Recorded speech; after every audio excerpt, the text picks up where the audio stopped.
trompette et qu'ainsi ils soient amenés à reconnaître ce qu'ils ont fait.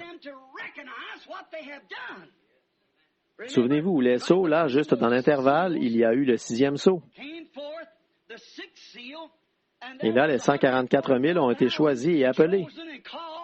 Et entre la 6e et la 7e trompette, il y a Apocalypse 11 qui apparaît, en plein là, ce qui concorde précisément avec le 6e sceau. Pour faire quoi? Ce qui devait faire quoi? Ce qui devait faire entrer en scène 2 témoins, Moïse et Élie, des prophètes. Et les Juifs croient seulement leurs prophètes. Ils arriveront munis du signe des prophètes, et leur œuvre sera celle de prophètes. En effet, ils ont fait exactement ce qui montre une chose. Homme, quand tu meurs, ou quoi encore, que tu quittes ce monde, ta nature ne change pas. Si tu es un menteur maintenant, tu seras un menteur là-bas.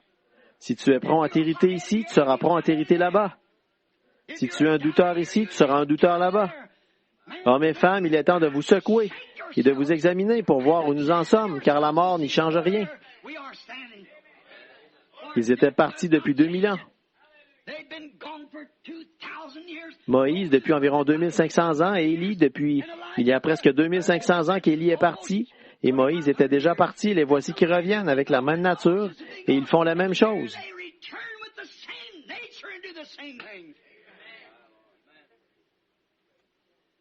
La mort n'a aucun autre effet sur l'homme que de changer sa demeure.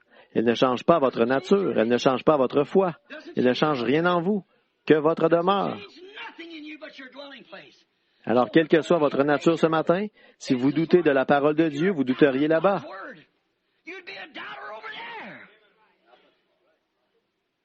Peu m'importe combien vous pouvez être saint, la vie que vous menez, la bonne vie que vous menez, la mort ne vous changerait pas le moins du monde. Elle ne changerait que votre demeure.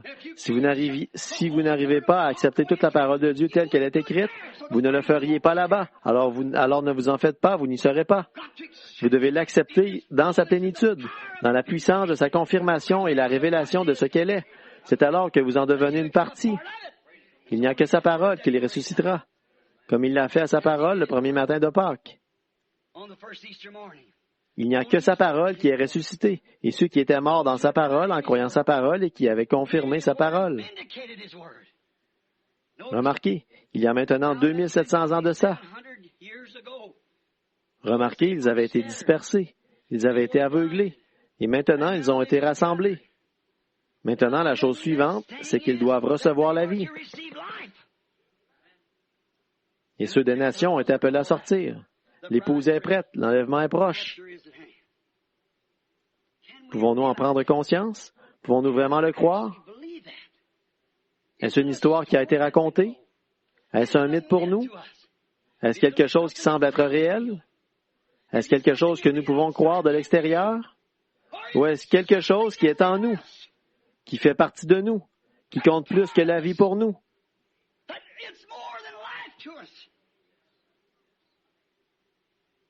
Quelle est notre attitude alors que nous sommes assis ici, dans ce tabernacle ce matin? Souvenez-vous, ce sera un petit troupeau qui recevra cela. Maintenant, ils sont dans la patrie, attendant les trompettes. Maintenant, attendant le départ de la petite épouse pour qu'Apocalypse 11 puisse s'accomplir. L'âge de l'Église a pris fin. Les sceaux ont été ouverts. Ils ont démontré ce qui avait été laissé de côté au cours de l'âge de l'Église. Et le message a été apporté. Israël est sur les lieux. Alléluia. Prête pour la fête des trompettes.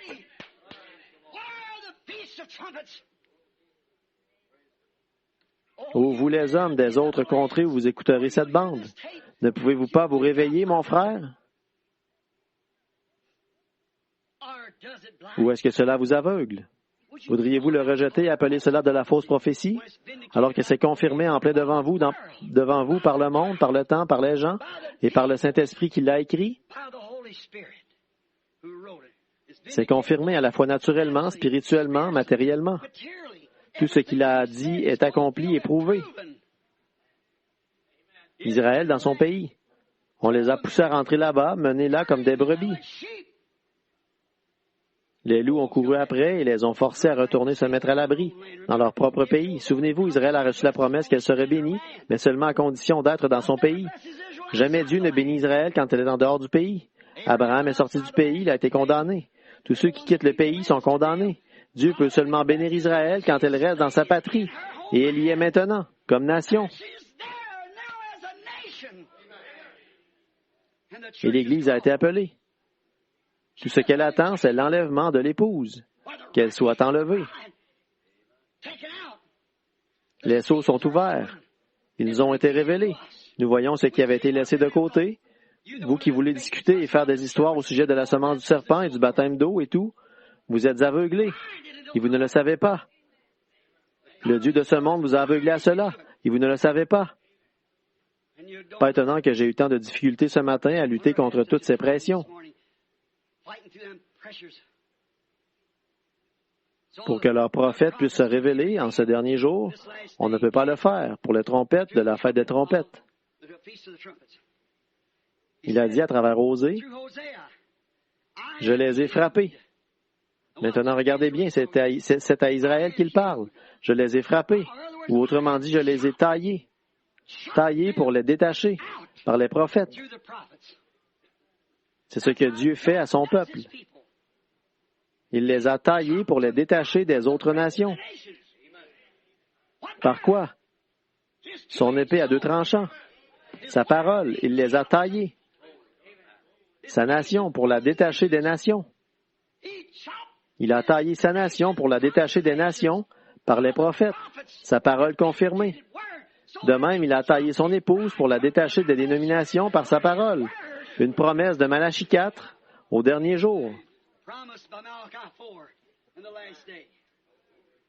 Il a taillé son épouse, il l'a détachée des autres églises.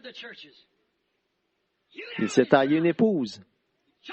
Il les a taillés pour les détacher, ses prophètes, par ses prophètes, par la parole qui taillait Israël. Sépare-toi des autres. Regardez la fois où ils voulaient faire comme les autres. Ils sont venus au prophète Samuel. Celui-ci a dit, vous avez déjà pris de l'argent? Vous avez déjà dit quoi que ce soit au nom du Seigneur qui ne soit pas arrivé? Ils ont dit, non, c'est vrai, mais nous voulons quand même avoir un roi. C'est ce que les églises ont fait. Oh, nous croyons la parole, c'est bien, mais vous savez, ils disent qu'on devrait faire ceci. Peu m'importe ce qu'ils disent, c'est la parole qui a raison. Dans l'attente, il les a taillés pour les détacher par les prophètes. Quelle heure est-il, frère? Quelle heure est-il, prédicateur? Voyez-vous quelle heure du jour il est? Et le signe sous lequel vous vivez? Pouvez-vous le comprendre? Le voyez-vous? Partout en ce moment, il n'y a pas de réveil. Tout le monde se plaint. Les prédicateurs se lamentent. Je lisais l'un des journaux importants que nous recevons ici à l'Église, un très bon journal. Je connais le rédacteur en chef et je connais les gens. Ce sont des gens consacrés, des gens très bien. Frère et sœur Moore, du héros de sa venue. Un des meilleurs journaux sur le terrain, le héros de sa venue. Mais ils n'imprimeront rien, pratiquement, sans qu'il soit question de jeûner, prier, sonner une trompette, amener. Combien le lisent? Vous êtes au courant. Vous le voyez tout le temps. Jeûner, prier. C'est tout ce qu'on entend. Jeûner, prier. Un jour glorieux va se lever pour nous. Il va se produire quelque chose de glorieux. Vous tous, priez. Il n'est pas encore trop tard pour nous. Pourquoi font-ils ça? Ils veulent un grand réveil. Ils crient, ils croient qu'il y aura un réveil. Ce sont de bonnes personnes. Pourquoi ça? Qu'est-ce qu'ils ont fait? Ils n'ont pas reconnu le réveil de l'épouse. Voyez, vu qu'ils sont chrétiens, ils peuvent sentir l'heure qui tire, mais ils n'ont pas reconnu ce qui a été accompli. C'est pour ça qu'ils se sentent comme ça. Ils savent que quelque chose doit se produire, mais voyez-vous, ils s'attendent à ce que ça vienne très loin dans le futur, alors que c'est déjà arrivé tout près de vous. C'est la même chose que ce qu'ils avaient fait autrefois. Ils croyaient à la venue d'un Messie. Ils croyaient qu'un précurseur allait venir, mais c'était là, sur eux, et ils ne l'ont pas su. Ils ne l'ont pas reconnu. Ils croyaient qu'un précurseur allait venir qui précéderait le Messie, et ils lui ont coupé la tête. Et ils ont tué leur Messie parce qu'il avait été prophétisé qu'il serait aveuglé. Osée l'avait dit. Et le même esprit qui avait parlé à travers Osée a parlé à travers Jean et a dit que l'Église de ces derniers jours serait nue et aveugle.